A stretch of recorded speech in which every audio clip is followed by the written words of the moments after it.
Joining me right now is UFC Bantamweight prospect Adrian Yanez. Adrian, always good to get you back on the show. You're coming off a big debut win. How you feeling? Man, I'm feeling great, man. I'm feeling super ecstatic, man. I'm just glad I'm finally able to get back in the cage, man. I wanted to go back immediately, but things happen, But at the same time, man, I'm super excited. I'm ready to go back in and show off my skills. Yeah, let's talk about the debut last October. You called it. You achieved it. First round knockout, 50K bonus. How much has that win and money impacted your life? Dude, it literally changed my life for me. I was able to quit my job and dedicate like my full time just to training.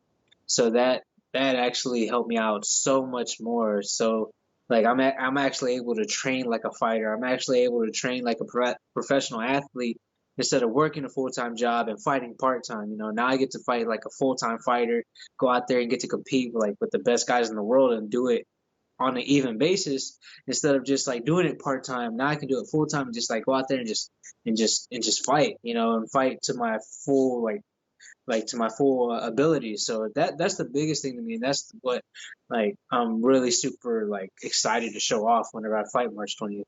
When you quit your job and became a full-time fighter, was it kind of weird the first couple of weeks or the first week of waking up and not being able to have to go to work?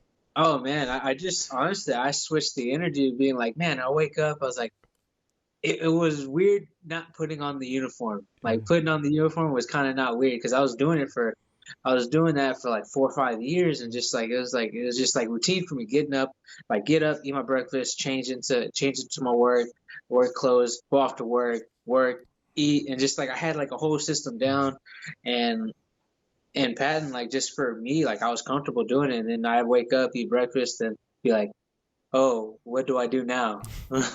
so so it was a little bit of an adjustment period, but I just started switching up. Like, all right, cool. Well, now I get to go train more. I gotta start like building little things here and there. Keep myself occupied because I don't want to be that guy just always sitting on the couch. Just thinking about what I'm gonna do next, or just sit back completely. Always just be that guy watching Netflix the whole entire day and waste my Yeah. day away. So, like, God, no, I gotta make myself busy. I gotta do something. So I gotta start doing things. So I just dedicated myself more to training.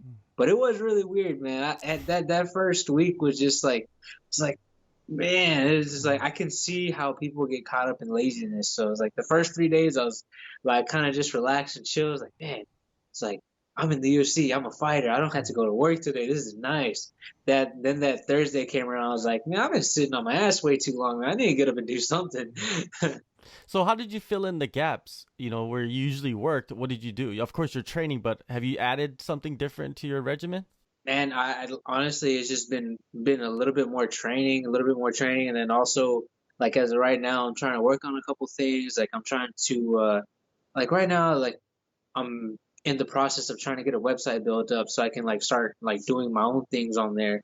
And then honestly, I've been looking up like as much as this sounds counterintuitive, like I've been looking into going into like the Twitch streaming services and trying to do a little bit more game and trying to get a little bit more reach out there to people who might not know me, build like a different type of audience, so people can know me more than just fighting and everything.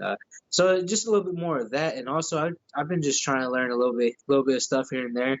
I want to try to learn to like invest my money instead of just like, oh, I got 50 G's. Oh, okay, this is so cool. What am I gonna do with this? Like, am I just gonna just blow this off on cars or food, or what am I gonna do with this? Like, no, I don't want to be like my biggest thing that I always tell people is, man, I don't want to be another 30 for 30 for like one of these like all these like you see it over and over and over again.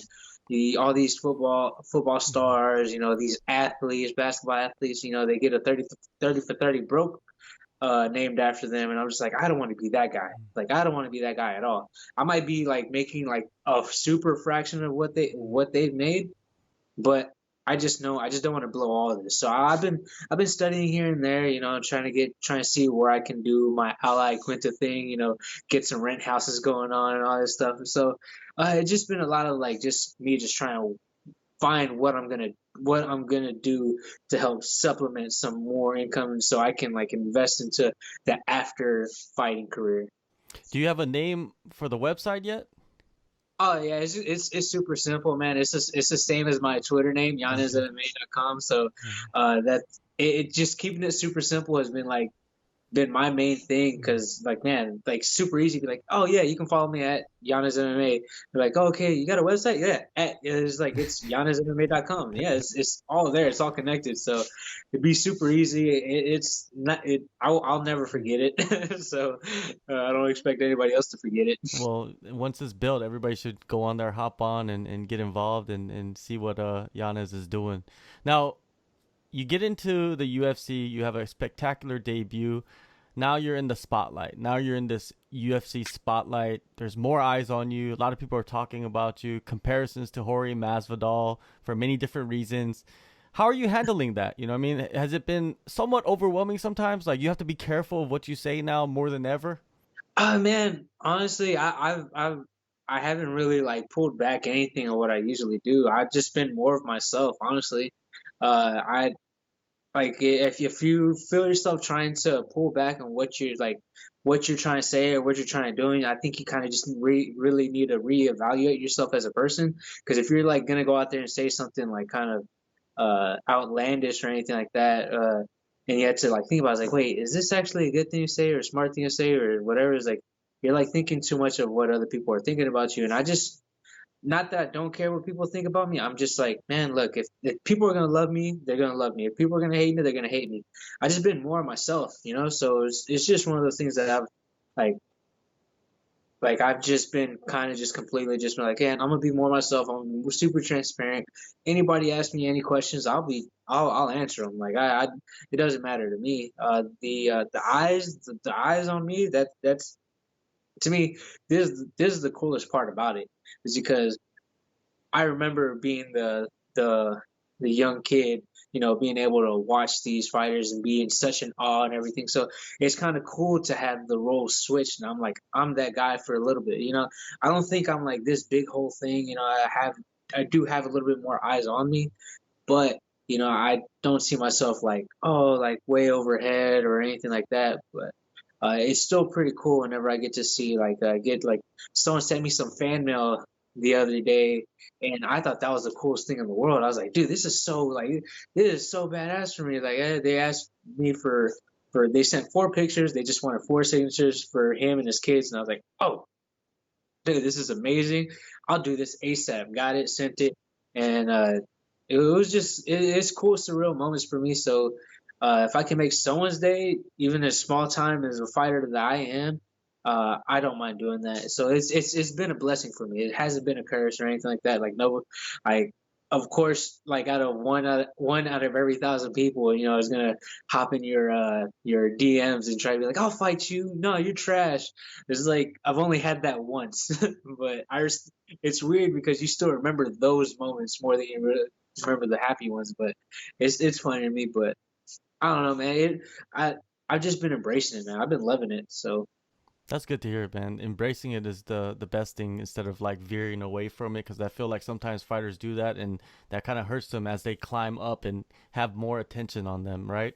Now, Gustavo Lopez, he's the next opponent for you. Looking back at his resume, what are your thoughts on the matchup? yeah, I feel like it's a great matchup for me. He's like I do well against shorter fighters. I have the longer reach and everything. He is a dog, man. He's fought some of the best guys out there, like outside the promotion. Like he fought Jose Alday twice. Stopped him in the second fight. The first one, he showed how much of a dog he can be. He got dropped a couple times in that fight and still came back and kept up and kept on fighting. So I got my hands full with this one, man. He's no joke. But also, I look at my skills and compare them to his skills, and I just think I'm the better fighter.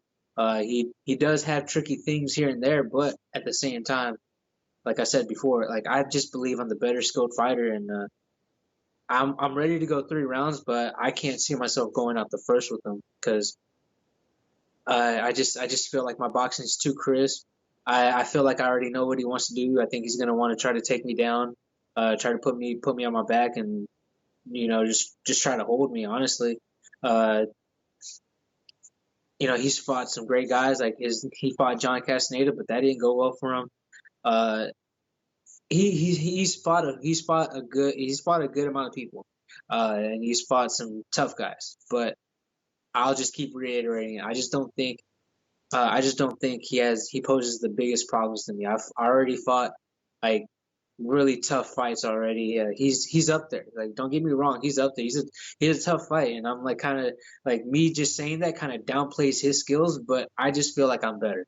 I feel like I'm better. Like, he might be like, he is super tough, and he's like that grittiness, and I need that, because if he can take a shot, I want to be able to go 3 rounds with him, and go to war with him, just because like that's how much I respect the guy. But if he can't take my shot, he's out. He's out in the first round.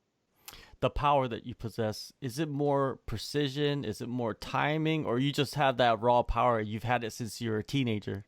Man, this one thing. My dad always told me I had heavy hands. I think it's a bit of both. I've dropped people with a perfectly timed punch, and then I've also dropped people with like just like a hard shot that I just throw. So I think it's a bit of it's both, but I'd rather knock people out with like the timing and precision. Like, I want to be able to like precisely knock them out. Like, whenever I first dropped Victor in the fight, I made him hit the floor. It was a straight right that was down the pipe, and it just touched him on the chin.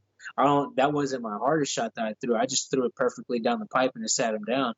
Whenever I fought Brady in the Contender Series, that was all power shots. As soon as I saw that opening, I just loaded up, and I had loaded up to kill in that fight. So it's kind of like, for me, it's a bit of both, but I love the precision knockouts, just because like, if you can make it look as easy as possible, instead of you like making it look like you really loaded up on them, to me that's even cooler. Like, whenever Conor McGregor knocked out Jose Aldo, the punch doesn't look hard. He just made it look super nice, super nice and tight, and just knocks him out, and he's out within 13 seconds. And I admire that type of uh, I admire those type of knockouts. It's all precision. Those knockouts, those brute force knockouts, those are really good. Like, when Alistair Overeem got knocked out by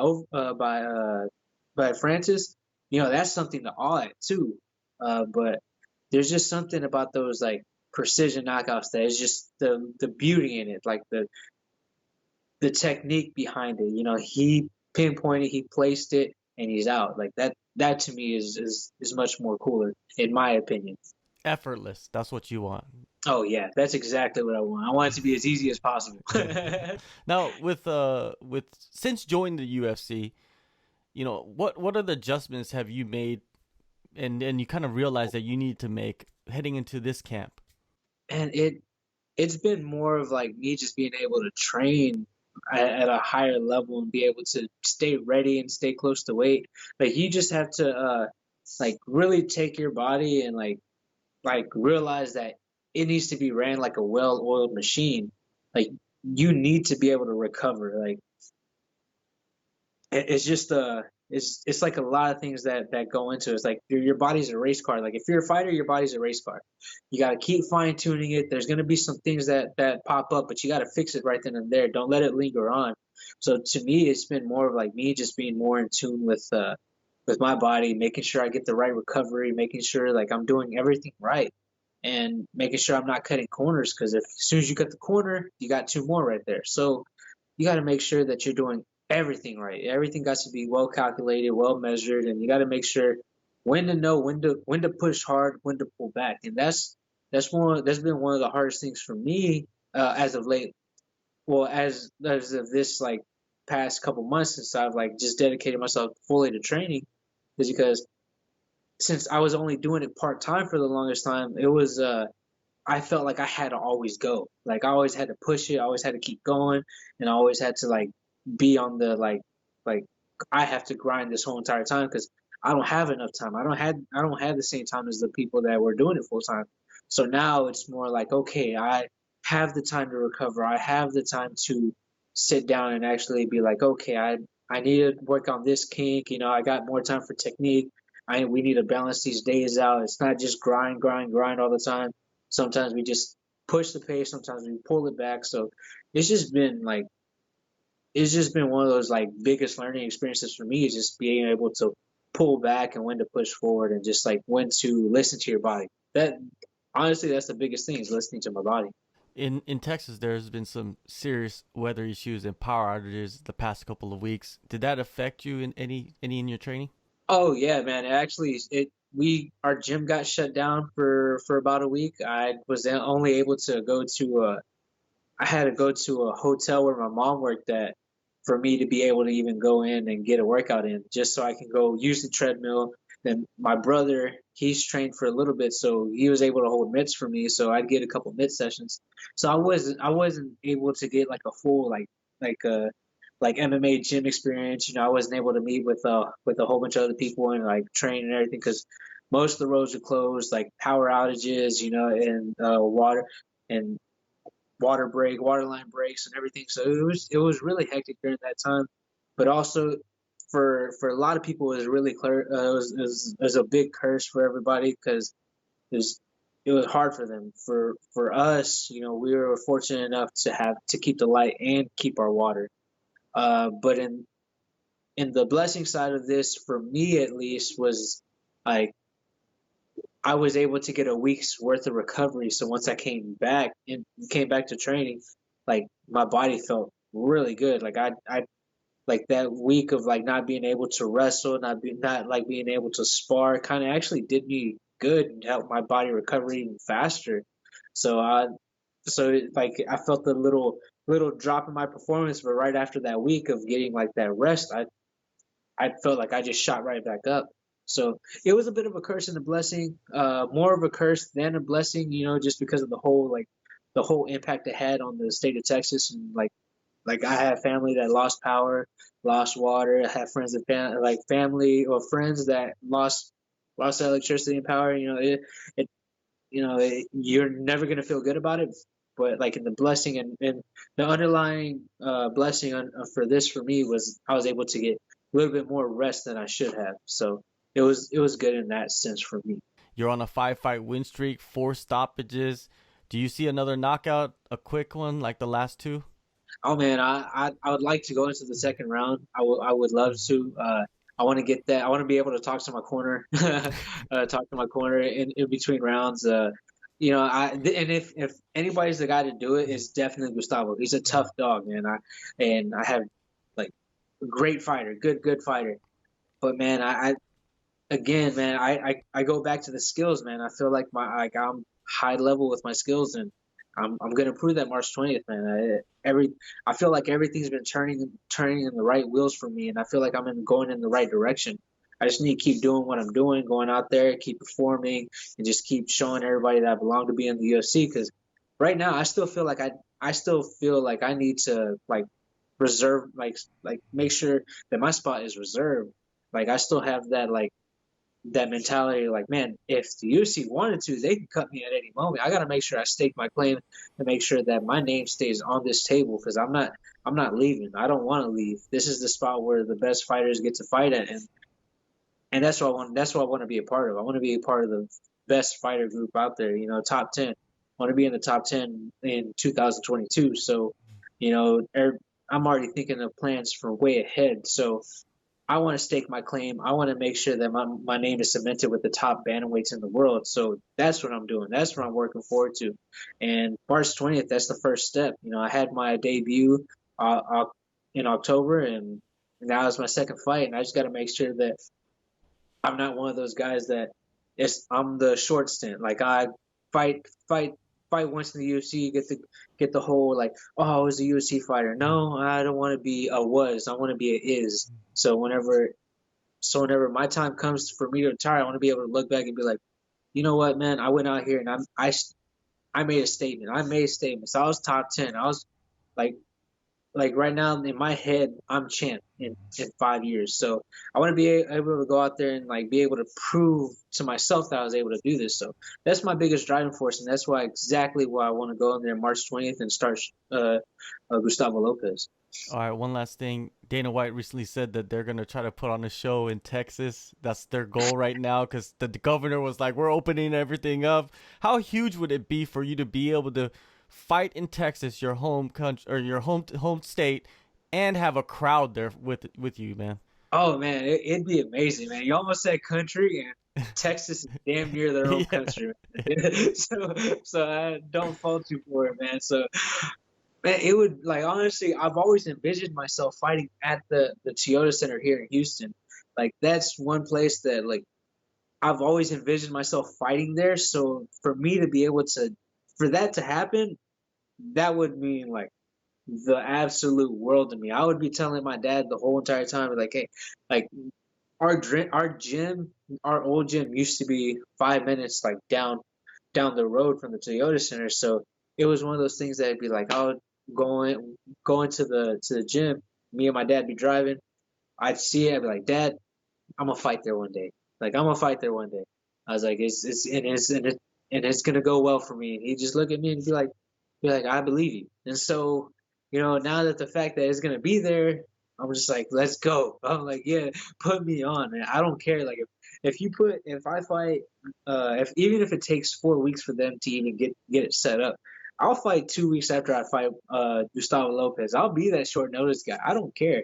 Like put me in there. Like even if I have an all out war and they tell me I have a suspension, I'm gonna try to get that suspension uplifted. I'm gonna try to make that fight because I know I can push it.